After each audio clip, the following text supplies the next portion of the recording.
Eastern and Southern Africa region has made remarkable progress in the AIDS response.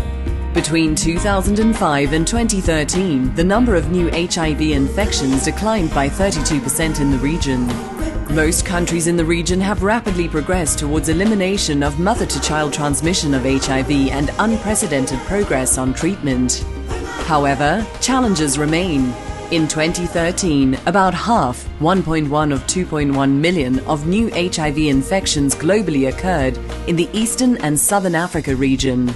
The 2014 UNAIDS Gap report identifies 12 populations that have been left behind by the AIDS response. These populations bear a disproportionate burden of HIV and significantly contribute to the number of new HIV infections. Access to HIV prevention, treatment, and care services for these populations is extremely low and is attributed to a combination of political, social, legal, and programming barriers.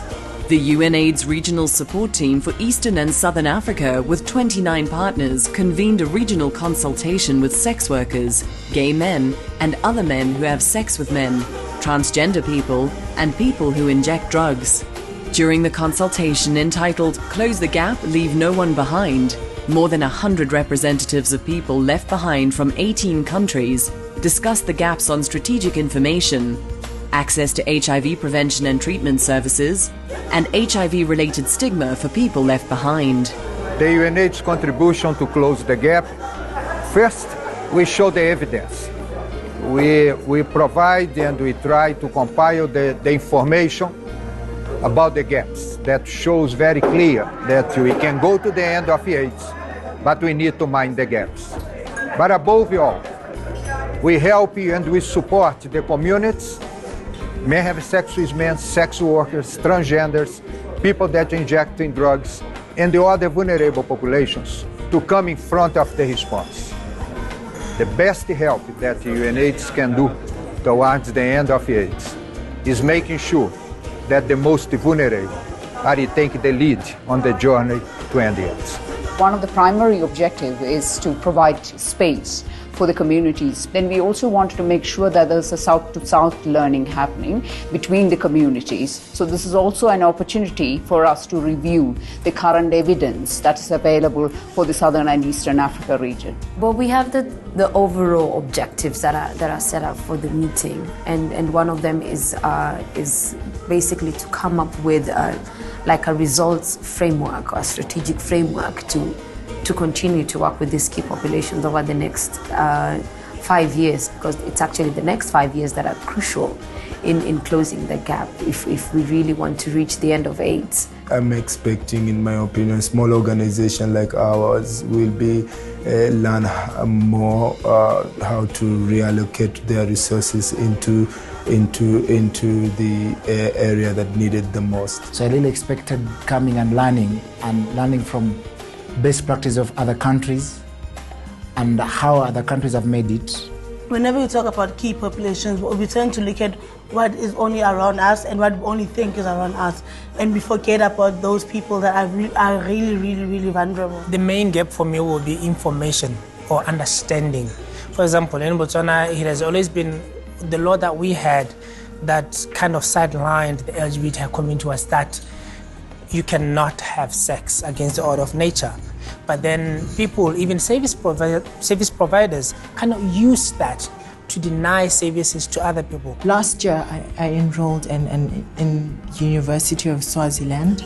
Every time we wrote tests and exams, my marks would just gradually decline every time.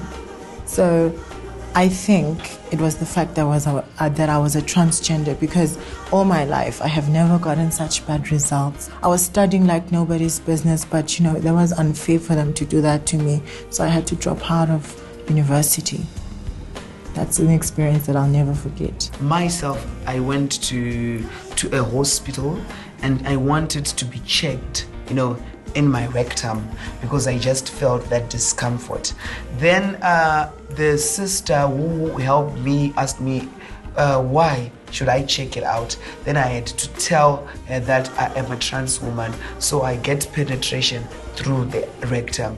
And she had to call everyone or to come and see what I was saying, and people were laughing, some were just watching through the window. So having that stigmatization, which I just felt, I then said I won't go back to that hospital. It will take me more years to get my health requirements to be ahead in Zimbabwe, because the system don't even understand about where I'm coming from, because they will judge you instead of helping you. How do we then begin to merge all of the sites that represent key population in being able to access these services that are meant to provide for general health care as well as HIV/AIDS prevention and care services? We have such a big problem with HIV.